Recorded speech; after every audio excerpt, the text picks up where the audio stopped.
Good morning.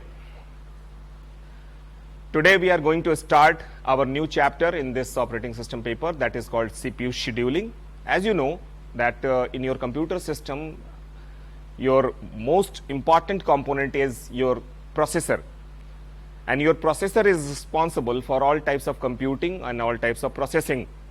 A computer becomes a computer only with the capacity and capabilities of these processors. CPU scheduling is one of the most important topic in your operating system because this is the component which is responsible for all types of processing. In a multi-programming operating system, which is very common in modern systems, you process multiple jobs at the same time. You compute your multiple types of tasks at the same time. When I say same time, I mean it that you process it simultaneously on different components of your computer system. You process your different tasks, your different processes, your different jobs simultaneously in their different states of processing. In all these scenarios, the scheduling of your processor becomes most important because it is most faster, it is most hungry for the different kinds of jobs to process it. It processes any kind of job in a very few seconds. Your other components are not so fast. In such scenarios, it always happens that your processor is overloaded, it is flooded with the jobs. There are long queues for in a waiting state for their processing.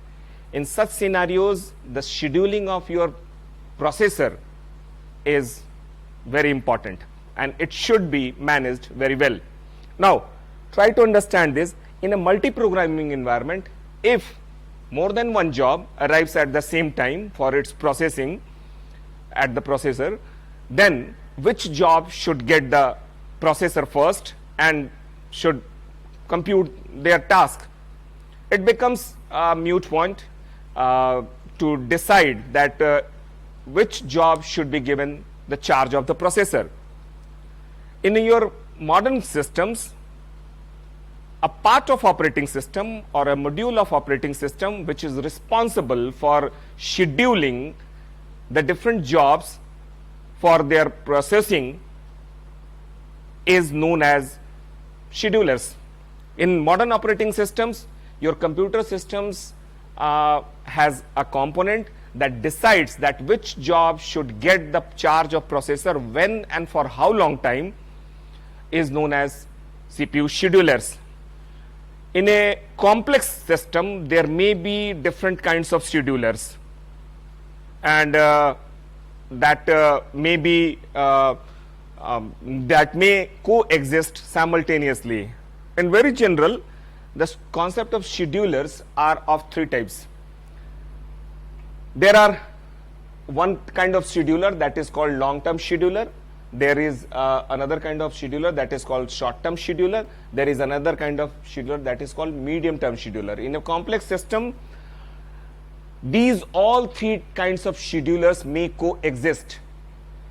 Let us try to understand the normal functioning of these scheduling needs. In a computer system, when you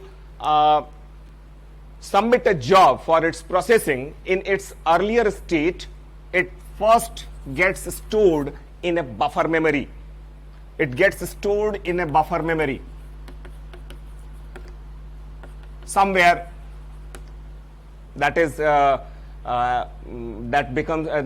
acts as a waiting hall or a waiting room for the different jobs that has to be processed by the processor. From this buffer memory, a part of operating system that is called long-term scheduler gets activated and it picks different kinds of jobs that is residing in this buffer memory, and this long-term scheduler, when gets activated, it picks the different kinds of jobs from this buffer memory, from this temporary storage space, to create their batches. The long-term scheduler picks the different types of jobs of different processing nature. Some of the job may be of input bound nature, some of the jobs may be of output bound nature, some of the jobs may be of CPU bound nature. That there should be a proper mix. This long-term scheduler is the first type of throttle which decides that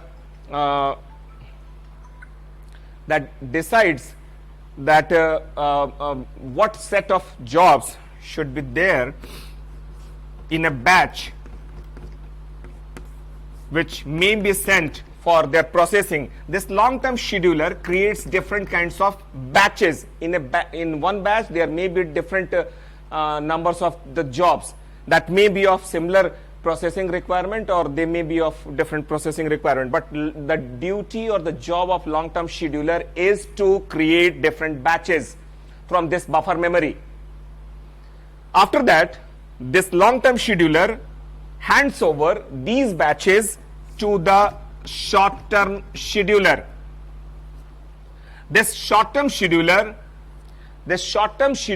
job is to decide that it picks one of the batch from the batches created by the long-term scheduler, and it picks one of the batch and it schedules the jobs of these batches individually before they get entry into the processor.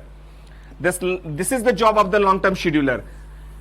This is the processor. In normal of its functioning, this short-term scheduler decides that which job of this particular batch should get entry into the processor first, and for how long time, when and for how long time. It actually schedules the jobs at individual level. This short-term scheduler is also known as CPU scheduler because this short-term scheduler schedules these jobs individually just before their entry into the processor. That is why it is called a CPU scheduler. It is when the jobs gets entry into this processor, it gets processed and then it gets exit. This is the normal functioning.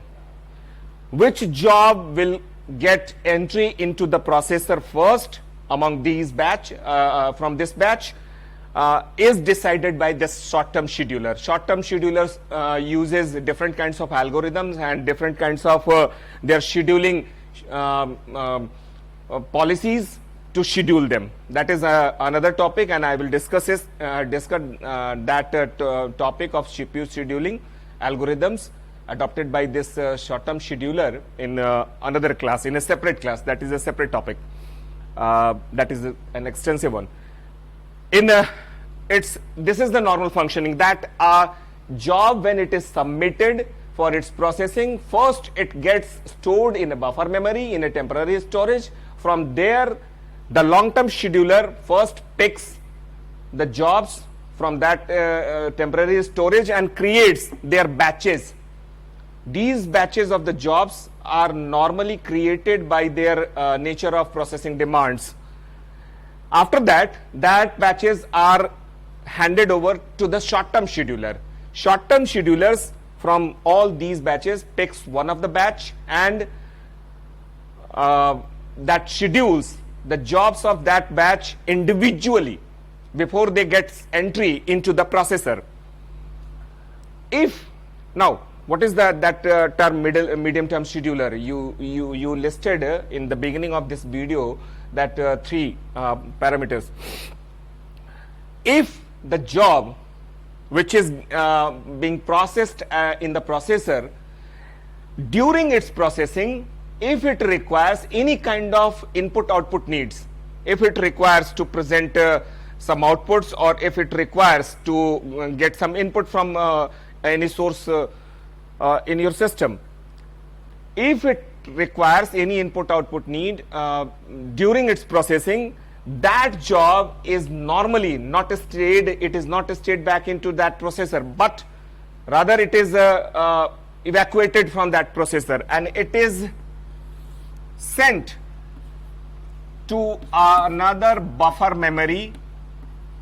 This is the buffer, and it is sent into that buffer memory for input output need, for their input output need, and it completes its input output needs in that buffer area. And in the meantime, this processor admits the next job that is scheduled by the short-term scheduler for its processing works, and in such way that processor gets engaged itself all the time. When the input output need of that evacuated and that preempted job from the processor gets completed, it is again scheduled. It is again scheduled for its remaining processing, and this is scheduled by medium-term scheduler. This is scheduled by medium-term scheduler. So these are the main functioning or main activities of the different kinds of schedulers. There are three kinds of schedulers. Again, I am listing them. The first kind of scheduler is long-term scheduler.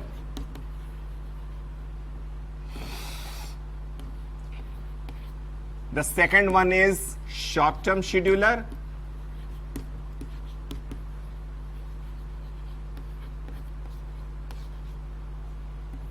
And the third one is medium-term scheduler.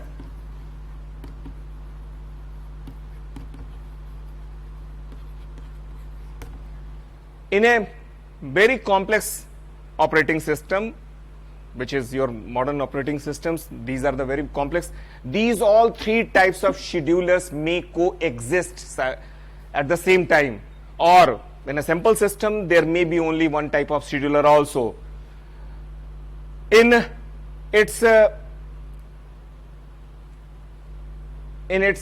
complexities, you can understand the complexity of these schedulers, that for a particular specialized kind of system, these schedulers may have their subcategories also.